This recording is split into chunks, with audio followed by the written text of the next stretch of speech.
Hello மக்களே, பரணி சண்முகம் செம்ம இன்ட்ரெஸ்டிங்காக போயிட்டுருக்கு. எல்லா பிரச்சனையும் முடிஞ்சிச்சுன்னு பார்த்தா கடைசியில் கனியோட பிரச்சனை கொண்டு வந்துடுறாங்க. பாண்டியம்மாளும் சௌந்தர பாண்டியனும் சேர்ந்த மாதிரி ஒரு பிளானை போட்டு ஒரு கட்டத்தில் பாண்டியம்மாள் சண்முகத்தோட வீட்டுக்கே வந்துடுறாங்க. அப்படியே கனியோட ஜாதகத்தை திருடி ஒரு வேலை செய்ய போகிறாங்க. வீடியோக்குள்ளே போகிறதுக்கு முன்னாடி யாரெல்லாம் நம்ம சேனலுக்கு சப்ஸ்கிரைப் பண்ணலையோ அவங்க சப்ஸ்கிரைப் பண்ணிடுங்க. அப்படியே பக்கத்தில் இருக்க பெல் ஐக்கானே கிளிக் பண்ணிடுங்க. அப்போ தான் நான் போடுற வீடியோலாம் உங்களுக்கு நோட்டிஃபிகேஷனாக வரும். சௌந்தர பாண்டியனை ஒரு ஆக்டிங்கை கொடுத்து பாண்டியம்மாள் கூட சண்டையை போட வைக்கிறாங்க. அந்த ஒரு சமயத்தில் பாண்டியம்மாளோட தலையிலே ஒரு அடி அடிச்சுறாங்க. இதை பார்த்துட்டு இருந்த பரணியும் என்ன பண்ணிட்டீங்க நீங்கள் இப்படியெல்லாம் அப்படின்னு சொல்லிட்டு அவங்களுக்கு மருந்துக்கு காயம் போடுறாங்க. பாண்டியம்மாளும் இனிமேல் இந்த வீட்டில் இருந்தால் எனக்கு சரியே வராதுன்னு சொல்லும்போது பரணியும் அவங்கள கூட்டிட்டு நம்ம சண்முகத்துக்கு வீட்டுக்கே வந்துடுறாங்க. வீட்டுக்கு வந்த உடனே சண்முகத்தோட அப்பா அவங்கள பார்த்துட்டு என்ன நீ பரணி இவங்களை எதுக்கு இந்த வீட்டுக்கு கூட்டிகிட்டு வந்திருக்க அப்படின்னு சொல்லிட்டு சரியாக டென்ஷன் ஆகிறாங்க. அதை கேட்ட உடனே பரணியும் இல்லை வீட்டில் ஒரு பிரச்சனை ஆகிட்டு அதனால் கொஞ்ச நாளுக்கு அத்தை இங்கே இருந்துட்டு போட்டோமே அப்படிங்கிற மாதிரி கேட்கும்போது எல்லாருமே அதை தடுத்து நிறுத்துறாங்க. சண்முகத்தோட அப்பா அப்படியே வாசல்லையே அப்படியே கையை மறைச்சிட்டு நிற்கிறாங்க. இனிமேல் நீங்கள் இங்கே யாருமே இங்கே வரக்கூடாதுல்ல அப்படிங்கிற மாதிரி சொல்கிறாங்க. சண்முகமும் செம அதிரடியாட்டு உங்கள் அத்தை எல்லாம் இனிமேல் இந்த வீட்டில் வர முடியாதுல்ல அப்படிங்கிற மாதிரி சொல்லிடுறாங்க. பாண்டியம்மாளும் அந்த இடத்த விட்டு போகிற மாதிரி ஒரு ஐடியாவில் இல்லை அப்படியே வாசல்லையே அங்கேயே உட்காந்துடுறாங்க.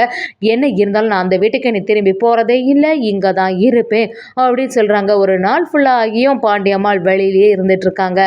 இன்னொரு சைடு பார்த்தீங்கன்னா இதெல்லாம் தெரிஞ்சுக்கிட்ட சௌந்தர பாண்டியன் அந்த இடத்துக்கு வராங்க. வந்து என்னல என்னை கேவலப்படுத்துகிறோன்னு இங்கே வந்துட்டியால, எவ்வளோ தைரியம் இருந்தால் என்னோட எதிரியோட வீட்டிலவே இருந்துகிட்ருப்ப, என்ன தைரியம் இருக்கணும் உனக்கெல்லாம் அப்படிங்கிற மாதிரி சரியாக திட்ட ஆரம்பிக்கிறாங்க.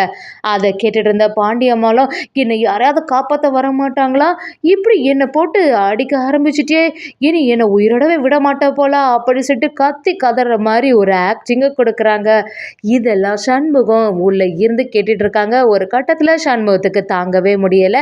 நம்ம வீட்டுக்கு முன்னாடி இப்படி வந்து சத்தம் போட்டுட்டு இருக்காங்களேன்னு சொல்லிட்டு சரியா சௌந்தர பாண்டியனை பிடிச்சு தள்ளி விட்டு என்ன இங்கே பண்ணிட்டு இருக்கீங்க, எதுக்கு தேவையில்லாமல் இங்கே பிரச்சனை பண்ண வந்துட்டீங்க, இனிமே இவங்க இங்கே தான் இருப்பாங்க, உங்களால் முடிஞ்சது என்னனால பார்த்துங்கல்ல அப்படிங்கிற மாதிரி நம்ம சண்முகம் சாம அதோடைய பேசிட்டு உள்ள வந்துடுறாங்க.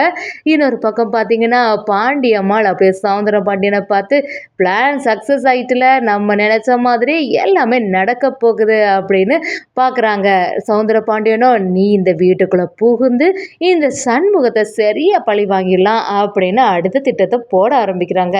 அப்படியே உள்ளே வந்த உடனே பரணியும் அவங்க அத்தைட்ட இனிமேலாவது எந்த பிரச்சனையும் பண்ணாமல் இருக்கணும் அப்படிங்கிற மாதிரி சொல்கிறாங்க.